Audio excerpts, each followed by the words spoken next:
I'm Jeremy Huw Williams. I'm a baritone from Wales, and I'd like to talk to you today about the art of collaborating with a pianist.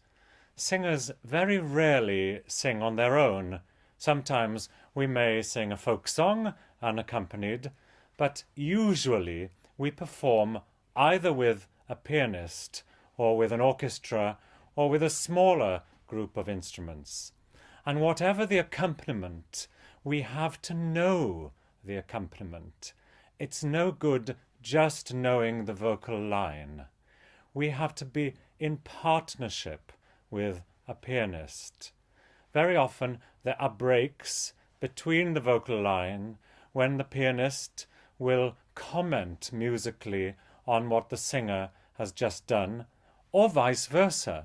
Sometimes the piano will have an interlude and will play the music perhaps that the singer is to take up.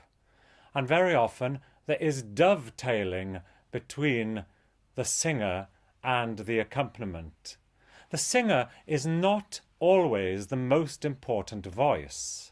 The accompaniment, in all its variety, is also all important. In fact, singers can only sing one note and one line at a time, but a piano can play more than one line at a time, and certainly in an orchestra one hears many, many, many lines, a beautiful counterpoint going on between instruments, or in the case of the piano, between fingers, or between hands, or both.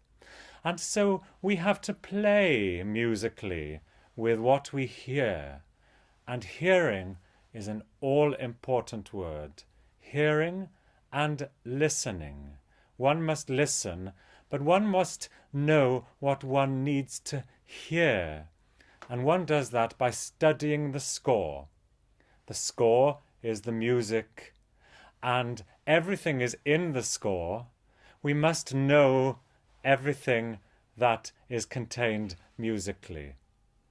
Of course, when we come to opera, we must know what is happening in the situation before and afterwards. But what do I look for when I choose a pianist? I have been a professional singer for more than 25 years, and I often sing recitals with a piano only. I've worked with many pianists over this long period, and most of them have been magnificent, some of them not as good. So what makes a good pianist for a singer?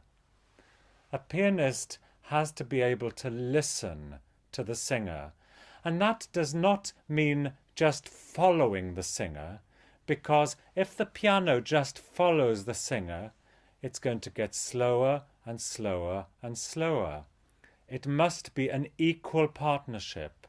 The singer must follow the pianist at times.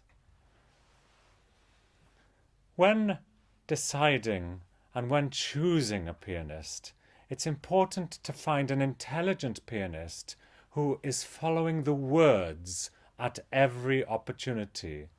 Not only the meaning of the words, but where they actually fall in the music. It goes without saying that the pianist must be of excellent technical quality. That is the prerequisite for any good pianist. And the pianist must be able to play in a musical way. But a good collaborative pianist must be able to make chamber music with a singer, and not be too heavy or too soft.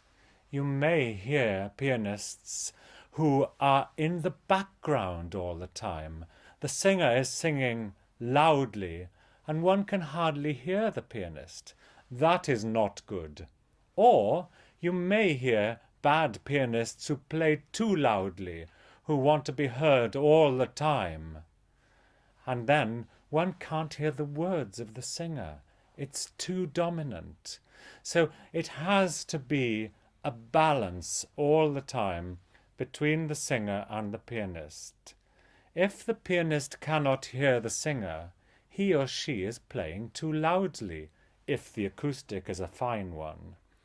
And by the same token, if the singer cannot hear the pianist, perhaps he or she is singing too loudly. One must have light and shade in singing and in playing. One must look at the dynamic markings very carefully in the score.